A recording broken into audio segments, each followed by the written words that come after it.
Olá, queridos irmãos, irmãs, discípulos e discípulas de Jesus. Estamos continuando a nossa caminhada em busca de formação espiritual, de que Deus construa em nós o caráter de Jesus. Hoje nós vamos falar da continuação daquele capítulo que começamos semana passada. Hoje vamos falar das páginas 70 até 76. E fala da comunhão, fala da união, fala da igreja. E ele diz que nós, como discípulos, não podemos prescindir, deixar de lado a comunhão. Primeiro, porque a comunhão entre nós tem um fundamento na comunhão da Trindade. Deus Pai, Deus Filho e Deus Espírito Santo. Eles três, o Pai, o Filho e o Espírito Santo, desde a eternidade vivem em perfeita harmonia e comunhão. O Pai com o Filho com o Espírito com o Pai, com o Filho, enfim, as três pessoas da Trindade vivem em tamanha comunhão que nós não temos três deuses, temos um Deus somente. Então, a comunhão da Trindade é a base da nossa comunhão uns com os outros e da nossa comunhão com Deus. O autor também lembra que o próprio Jesus, encarnado aqui na terra, o Filho, ele chama 12 homens para andar com ele. Quer dizer, ele cria já uma pequena comunidade. Ele vive, convive, partilha totalmente a sua vida com aqueles 12 homens e eles partilham a sua vida entre si e com Jesus. Passam, como dizem, 3 anos andando com Jesus, dia e noite, a vida inteira deles em comunhão uns com os outros e com Jesus. Então nós precisamos manter relacionamentos duradouros e íntimos com Deus e uns com os outros. Amar a Deus com todo o nosso coração e amar ao próximo como a nós mesmos. Depois ele vai falar que a comunhão, que a comunidade, que a igreja, ela é um elo. Primeiro é um elo nosso com Deus e é um elo que nós temos uns com os outros. Primeira ideia da comunidade como elo com Deus. Se a gente não faz parte de uma igreja, de uma comunidade, como que nós podemos fazer parte e ter comunhão com o nosso Deus? Então, fazer parte da igreja, de uma comunidade, faz parte do propósito de Deus para nós. E a Bíblia usa e abusa da metáfora do corpo, igreja como corpo de Cristo. Então você imagine qualquer corpo. A minha mão, ela não pode se ligar diretamente à cabeça. A cabeça é Cristo. A mão, qualquer um de nós, um membro, fala, não, eu me ligo diretamente a Deus, eu não preciso da igreja. Não, a mão se liga ao braço, ao antebraço, ao meu ombro e através do corpo ela se liga à cabeça. Então todos os cristãos, todos nós precisamos uns dos outros, precisamos criar a comunidade, precisamos estar juntos para termos um corpo e assim esse corpo está ligado a Cristo, que é o cabeça.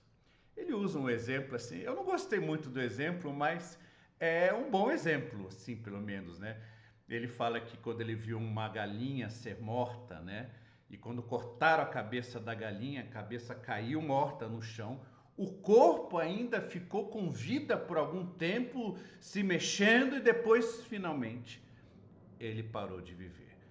Então, se a gente imaginar que podemos viver sem a igreja, é como a gente ser esse corpo sem a cabeça. A gente até parece ter um pouco de vida, mas vai chegar uma hora que a gente vai morrer por falta de comunicação com Deus. É a igreja que nos liga a Deus. Depois ele fala que a igreja, que a comunidade, é um elo que nos liga aos outros cristãos. E a ideia dele é básica, fundamental. Deus nos manda amar uns aos outros. É o mandamento de Jesus, amar uns aos outros. Como eu vou amar aos meus irmãos em Cristo se eu não conviver com os meus irmãos em Cristo, por mais difícil que seja conviver com os nossos irmãos em Cristo, né? Alguns a gente tem enorme afinidade, outros a gente não tem, mas é justamente nessas dificuldades da comunidade que Deus vai operando e vai nos trazendo crescimento e maturidade. Ele lembra que os cristãos do primeiro século, conforme o livro de Atos narra, eles comiam, aprendiam, comungavam, oravam, faziam tudo juntos, exatamente como os 12 com Jesus. A igreja nasceu e manteve este ideal de comunhão, de corpo, das pessoas conviverem umas com as outras.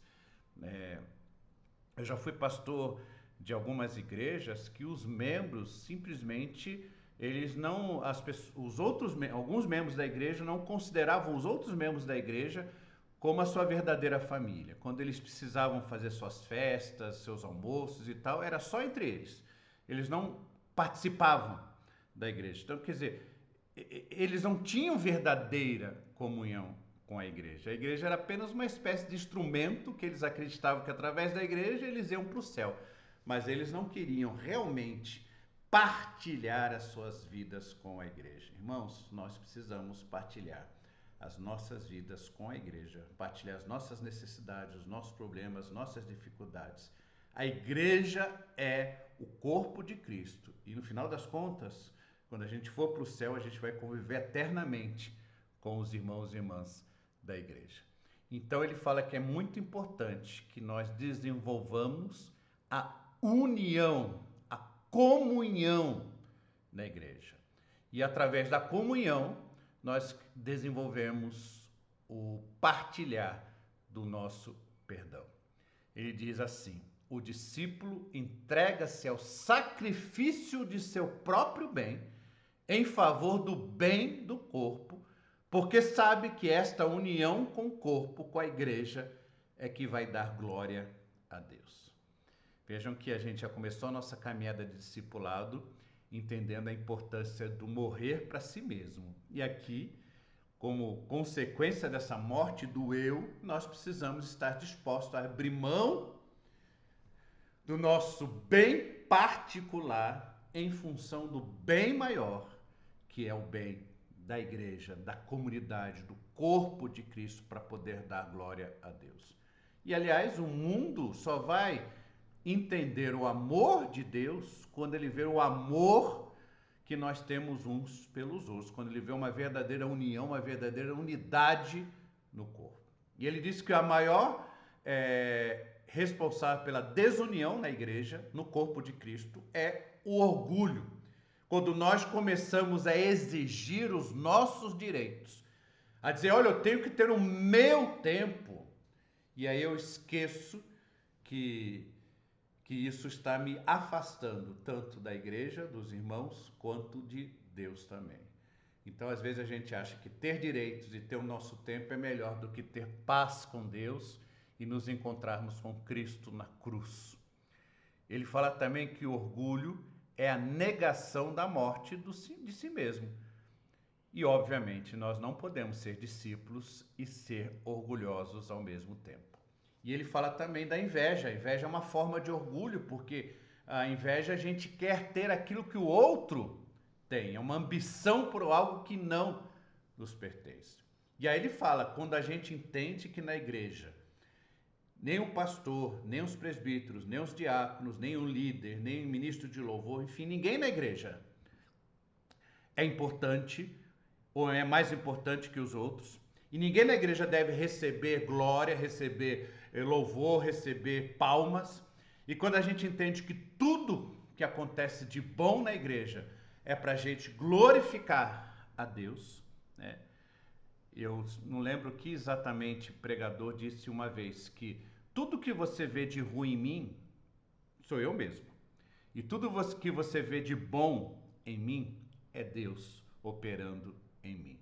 Então, a glória tem que ser dada a Deus. E quando a gente dá glória a Deus por tudo, os ciúmes uns dos outros, a inveja uns dos outros, tudo isso vai por água abaixo, porque toda a glória é dada a Deus.